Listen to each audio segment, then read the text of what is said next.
Bonjour et bienvenue sur Fréquence, la radio de l'ENS Paris-Saclay. Vous êtes sur l'émission Sur le prix littéraire où nous allons parler de l'édition 2017-2018 du prix littéraire de l'ENS. C'est un prix qui récompense un premier roman et nous allons ici parler de certains des 15 livres que les membres du jury ont dû départager. Nous remercions donc Clarisse, Fanny et Théo avec lesquels nous allons parler du premier roman de Virginie Caillé-Bastide qui a fini qui a été élu deuxième par le jury. Et il nous emmène pour un voyage au temps des corsaires. On suit donc le capitaine d'un navire qui, lors d'une attaque d'un galion espagnol, capture différents personnages, notamment un prêtre, ce qui va soulever de nombreuses questions spirituelles, religieuses. Et notamment parce qu'on se trouve sur un bateau qui est nommé le Sans-Dieu. Donc il y a tout de suite un conflit qu'on sent entre le prêtre et le capitaine. Et on suit donc ce capitaine dans ses aventures maritimes, mais aussi dans son échange spirituel avec le prêtre.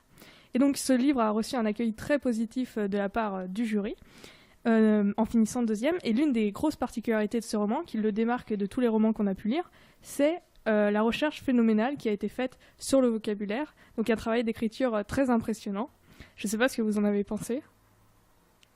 Oui, je pense que c'est clairement la singularité de ce livre dans la sélection du prix littéraire et ce qui ajoute une vraie valeur différente par rapport à tous les autres livres. Et l'écriture et l'histoire se servent vraiment mutuellement.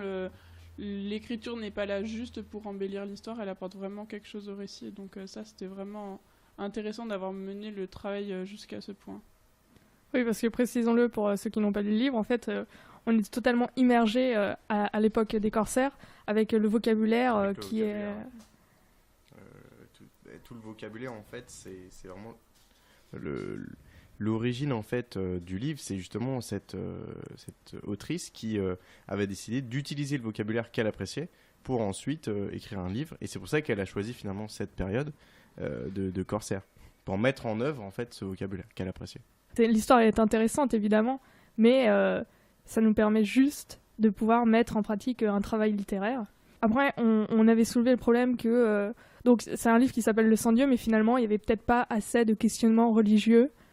C'est vrai que le sentiment général qui est sorti du jury, c'était que finalement, cette discussion autour de Dieu, du bien, du mal, etc., était assez... légère en fait, c'était assez finalement de surface, on rentrait pas vraiment dans la question et on se demandait un peu pourquoi le livre s'appelait Le Sans-Dieu alors que finalement la question ne prenait pas tant de place que ça et tant de profondeur que ça dans le livre.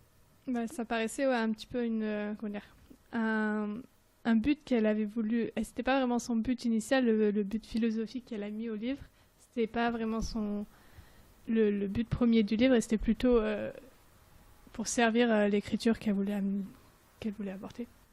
Mais moi, pour revenir à l'écriture, je trouvais ça plutôt bien fait, dans le sens où je m'en suis pas rendu compte tout de suite et on comprend tout à fait ce qui est écrit, alors que c'est écrit dans une langue qu'on n'utilise pas tous les jours. Et ça, je suis assez impressionnée.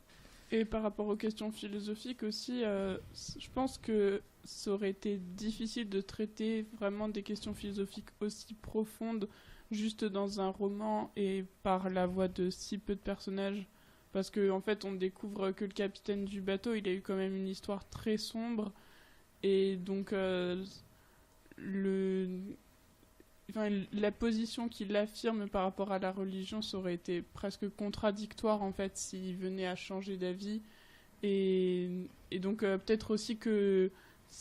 étant donné que c'était pas le parti pris de ce roman, c'était plus sage et plus juste pour que le récit continue bien, de pas aller non plus trop dans les détails philosophiques, parce que aussi ça risquait de nous perdre. C'est une histoire de pirate, hein, c'est pas un débat théologique. Donc... Oui, bien sûr, mais du coup le dialogue parfois entre ces deux personnages, le prêtre et le capitaine, paraît un peu superflu, un peu inopiné presque, parce que ça n'apporte pas tant que ça finalement au récit. Oui, je suis d'accord. Mais après, si on enlève ce dialogue, le prêtre, il a plus trop lieu d'être en fait. Effectivement. Donc, on va pas non plus lui détruire son roman en entier, quoi. Si on enlève le prêtre. Oui, c'est un peu le duo quand même, le prêtre avec le capitaine. Ça faisait un peu ça donnait du piment à l'histoire. Et je pense que c'est un peu plus ça qui était le... Oui, ça, finalement, on a apprécié. C'était comme tu as dit, Fanny, le fait que ce livre soit singulier, en fait, par son écriture, à la fois par le vocabulaire, mais aussi par la manière d'écrire. Il y avait beaucoup de rimes dans le récit. Il y avait c'était une écriture assez théâtrale, et donc on se représentait assez bien les choses, avec notamment les descriptions qui étaient très jolies, qui vraiment permettaient de voir, vraiment d'avoir les images finalement du roman et de là où se passait le roman. Donc ça, c'était vraiment une très belle qualité du livre aussi. Oui, surtout que ce roman nous emmenait aux confins des Caraïbes, avec énormément de voyages et d'aventures, des lieux totalement atypiques. Et même les premiers lieux, là, quand ils décrivent la Bretagne, c'est une très très belle image qu'ils en donnent, et elle est très bien... Ouais, on se l'imagine très bien. C'est très très fort. Ouais. En même temps, l'auteur est bretonne, donc ça joue peut-être. Je ne sais pas si vous avez des choses à ajouter, peut-être. Ouais, juste éventuellement dire que ça fait du bien d'avoir un roman d'aventure qui est écrit comme ça. C'est assez étonnant et c'est très sympa.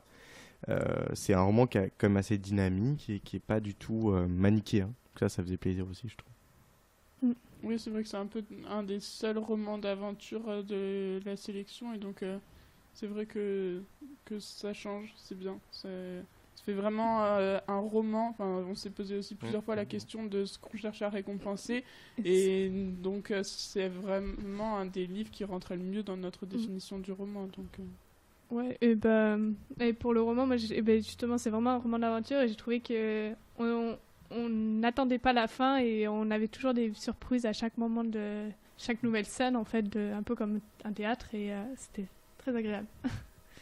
Merci d'avoir partagé vos avis avec nous. Merci. Merci de nous recevoir.